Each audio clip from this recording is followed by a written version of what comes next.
y'all doing? They'll probably think I'm some kind of bum for not posting in over a week. I was actually working my ass off.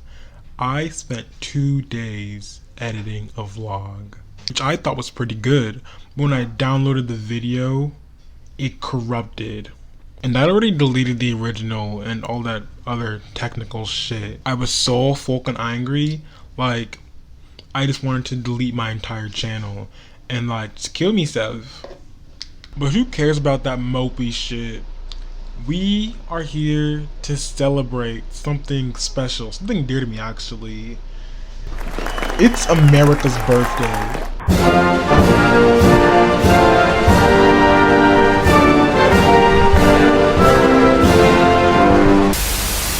Something about July 4th just brings out the American in me. And I mean hidden in me, hidden deep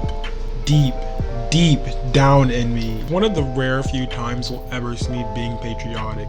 That and the Olympics, which is also this month. I'm so patriotic this month, and I think that's just the power of July 4th. Today's the day America came out of England's vagina, dragging King George by the crown.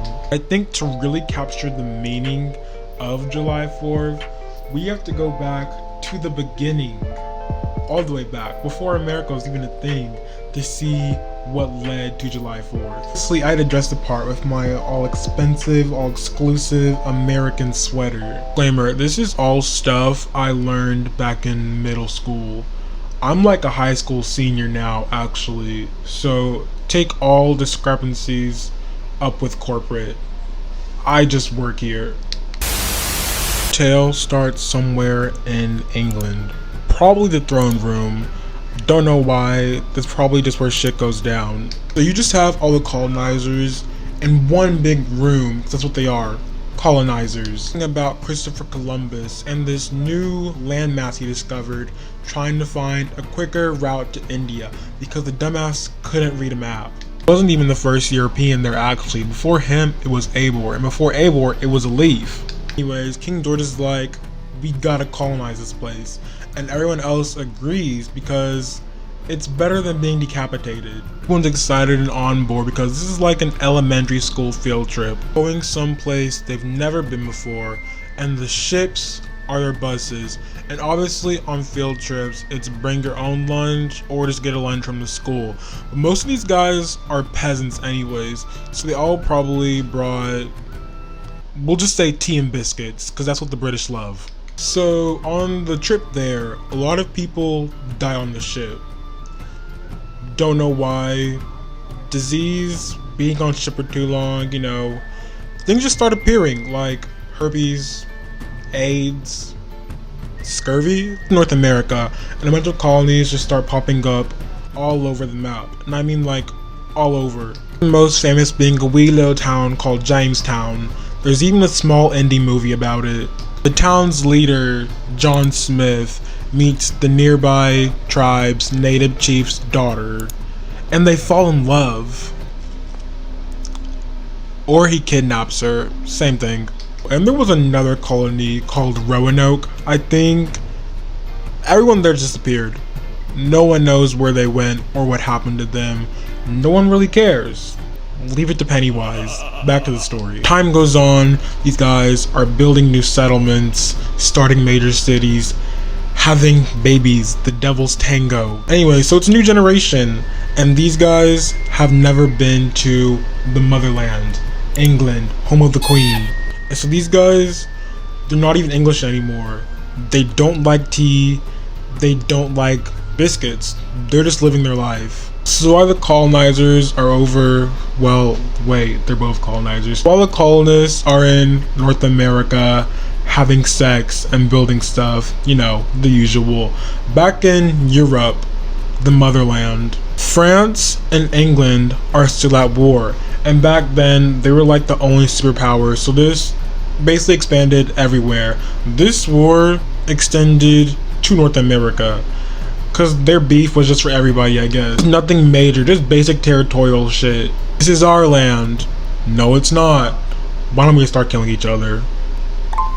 England basically had to fight a war while protecting the colonists as they started a new settlement, land, whatever you want to call it. The war ends, but England is now broke, bankrupt, foreclosure. There is no money on King George's platinum debit Capital One card. Never got a stimulus. So King George is like, hey guys, is it okay if we just tax y'all a bit more and help pay for the war? And they're like, no. But he does it anyway because he remembers he's their king, so why the hell he's have to ask anyways. Colonists are mad. They're pissed off because why is this white dude across the ocean trying to make them pay their fair share without representation?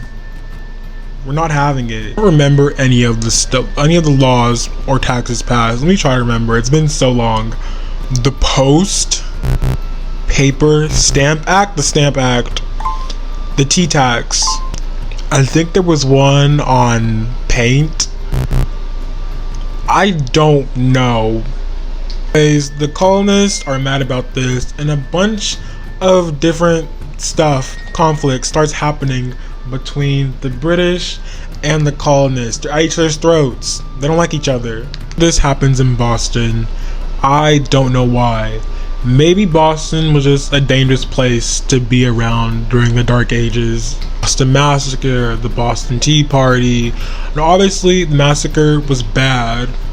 Duh. People died. Only 3, but like, people died. But it was the Tea Party that was the last stand. It was the last straw. Just dump the British tea in the ocean. Now if you know the British, you know they love their tea. So this was a sign of war. This was the end. They had to go to war. Anyways, war breaks out. The French join in. It's basically white on white crime all around the block. They're dangerous animals. Thugs. If I had a purse, I'd be clutching it right now. Anyways, a lot of people die. Like a lot. Thousands, maybe? Don't know. Anyways, before the entire world is consumed by this one war, there's this one dude who saves everybody. Like Jesus. In fact, he might be Jesus. George Washington he came down, and he tells the British, go home. And they went home. Everyone lived happily ever after. And that's how the 4th of July came to be, I think. It's simply the power of freedom. The power of freedom compels you. It just makes you want to forget about the native genocide, slavery, the lynching, the bombings, destabilizing other countries, you know. Jokes aside, it is nice to kind of see the world revitalize itself. People are making plans for July 4th. People are getting ready. Everything's kind of, in a way, returning back to normal. The last 4th of July, or just last year in general, I don't think anybody really liked. It definitely sucked for me because while I usually go out and watch fireworks, I was stuck home taking care of my dad who was very sick. But that's in the past. No one cares. Go out, going out with friends, go watch fireworks. You've been inside way too long. But yeah, I don't really do much. I just go out and watch the fireworks. They're pretty lights. I like to pretend the fireworks are for me because my birthday is the day after. So if y'all want to send me presents, gifts. Yeah, and what do y'all think about my haircut? I like it. I think it's the best one I've ever gotten, actually. Because I hope it is. I paid $30 for this. It better be good. So, subscribe, comment, like, share, please share,